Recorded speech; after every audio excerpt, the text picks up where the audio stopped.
After beating Skyrim using a staff that's about as magical as my big toe, I wanted to do another run leaning in the opposite direction, and after racking my tiny brain, I came to the conclusion that there was only one staff that would fit the bill: the Wabbajack. This staff has over 18 different random abilities that differ in rarity. As an example, the most common ones seem to be an elemental explosion and transforming the target into a rabbit, mud crab, or chicken. There's supposedly a chance to turn the target into a random amount of cheese, but in all my time using this weapon, I have never seen that. Here are the rules. I can only deal damage using the Wabbajack. Let's get started. After arriving at Helgen, I made my character, the self-proclaimed greatest mage of all time, Windle Smicket. After speedrunning through it, I beeline to Whiterun Stables to get a taxi to Solitude. After watching Rogvir's head roll around on the floor, I speak to Dervanin to start the Mind of Madness quest. After getting passed around from pillar to post, I finally managed to get the key to the Pelagius wing, which for some reason has Narnia rules. After having a good old chinwag with the mad god himself, I used the Wabbajack to purge Pelagius' Mind of Madness and return to the mortal realm with my reward. Before I can get started with the main quest though, there's some things I need to do. Firstly, I need to loot a few merchants' chests for some soul gems and some gold. The Skyforge chest, the Dawnstar chest, the Solitude Stables chest, and the Blue Palace chest, which is also a mage's chest, so it has a ton of spells and soul gems in it. One of those spells is Soul Trap, which I'm glad I found because I'm going to need to do a lot of soul sucking to power my staff. Speaking of souls and gems, eventually they are going to start running out faster than potatoes on an Irish farm, so I head to Winterhold and talk to Ariana at the Shrine of Azura to start the Black Star quest. After Nascar gives me the entire lore on soul gems, I head to Altar's Deep to grab Azura's star. This is also the Wabbajack's first proper combat test for the run, and fighting mages is a pain in the arse.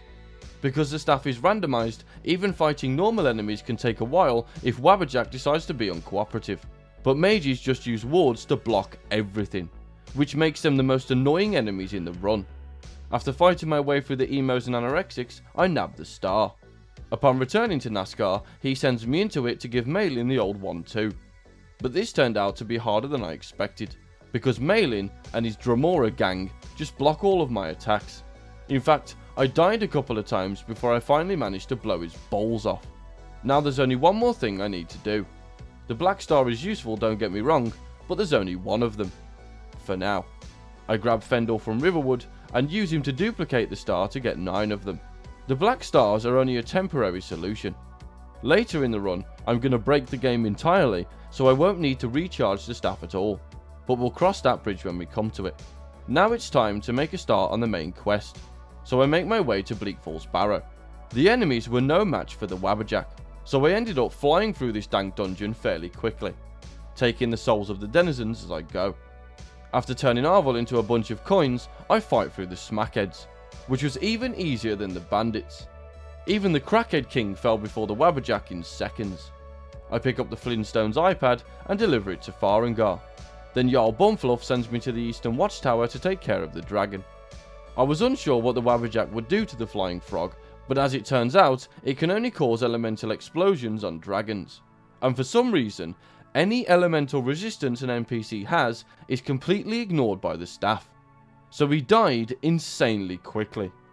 After this, I climbed the 7,000 steps to visit the Coffin Dodgers, and surprisingly, I one-shot the Frost Troll. After they teach me the fine art of the Metal Scream, they send me to Ustengrav to get Arngeir's vintage 1962 mint condition Flintstones Rock Bell phone toy, which is apparently a highly sought after item because this decrepit dungeon is filled to the brim with grumpy goths, cranky crackheads and angry anorexics.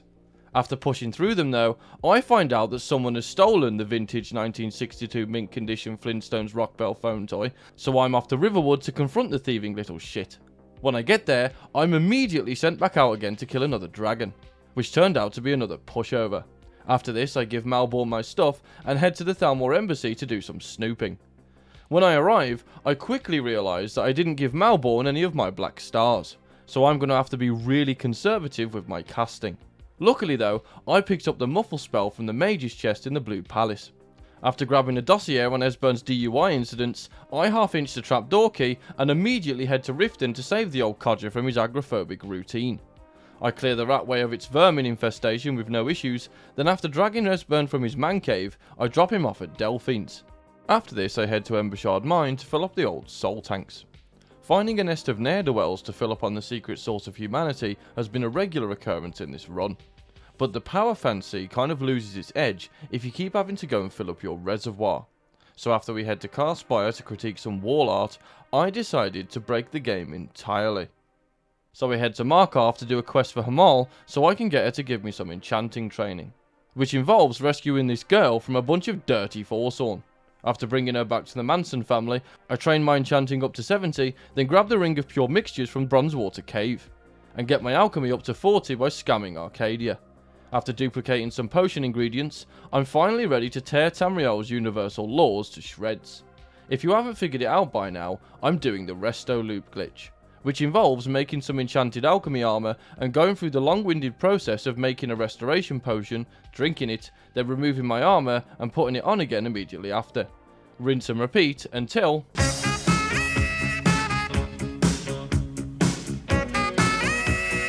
Now all I have to do is make a potion of enchanting, then enchant my fancy hat with Fortified Destruction. And voila! Infinite Wabbajack. Now that's game breaking enough, but I'm not done yet. Oh no, because you know what's even more game breaking than that? Infinite restoration spells.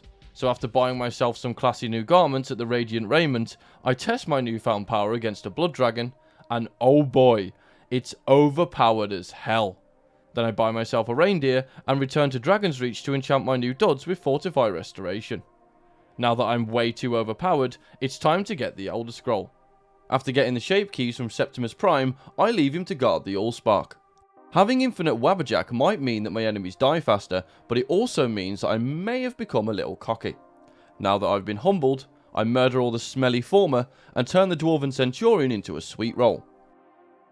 I sprint through Blackreach and grab the bog roll of the gods. Then I ride Doner Kebab to the throat of the world to learn Dragonrend. Then me and Alduin have a good old scrap. Well, it's more like me bullying him than an actual fight, because as per usual, he's an absolute wet wipe. Then I gather the most influential people in Skyrim and regale the story of how I mastered the magical arts. After putting the leaders of this great land to sleep with my boring stories, I trap Odahviing and ride him to Skuldafn. When I get there, I decided I was going to kill everything in my path. Now, that might work if I had a regular destruction staff that also had infinite charge, but the Wabbajack, she's a fickle mistress. So it's not a surefire win, which means it takes a while to actually put down the gruesome ghouls running around here. It's the same situation inside the temple. When I finally manage to get through it, I go through the grueling process of making sure Nakreen can fit in an ashtray. Bastard mages and their wards. Once he's dealt with, I jump into the portal, and I thought it would be a funny bit if I turned High King Torig into a rabbit. But I found out that the staff has the same effect on him as it does to dragons, always causing an elemental explosion. That's really strange. After navigating the fog, I embarrass He-Man, then me and the Three Stooges make a stand against a winged snake. And as per usual, he goes down in seconds. In fact, I think this might be the second fastest I've ever killed him, with the first being the werewolf run. Now that Alduin has been reduced to a few particles floating around the cosmos, Windle Smicket retires to Mire Watch Tower to continue his studies of the mystic arts. And with that, I beat Skyrim using only the Wabbajack. I've used this staff a few times in the past, but I've never completed the entire main story with it. And I've gotta say, it's really fun. Not knowing what's going to happen when you hit your enemy with it is exciting. Also, the ability to turn your foes into animals is amazing, and I wish there was a specific spell in the game to do that if there isn't already. Thanks for watching. If you enjoyed the video, why not leave a like and subscribe? It helps out the channel massively. Plus, if you turn on the notification bell, you get to watch more juicy content from yours truly when it releases. I also have a Discord server. The link will be in the description and in my channel bio. If you want to support me further, consider joining as a channel member. You get early access to videos, and a mention in them for being such a legend. If there's a specific video you want to see, or you just want to have a chat, drop a comment down below, or message the Discord server. And I'll see you next time.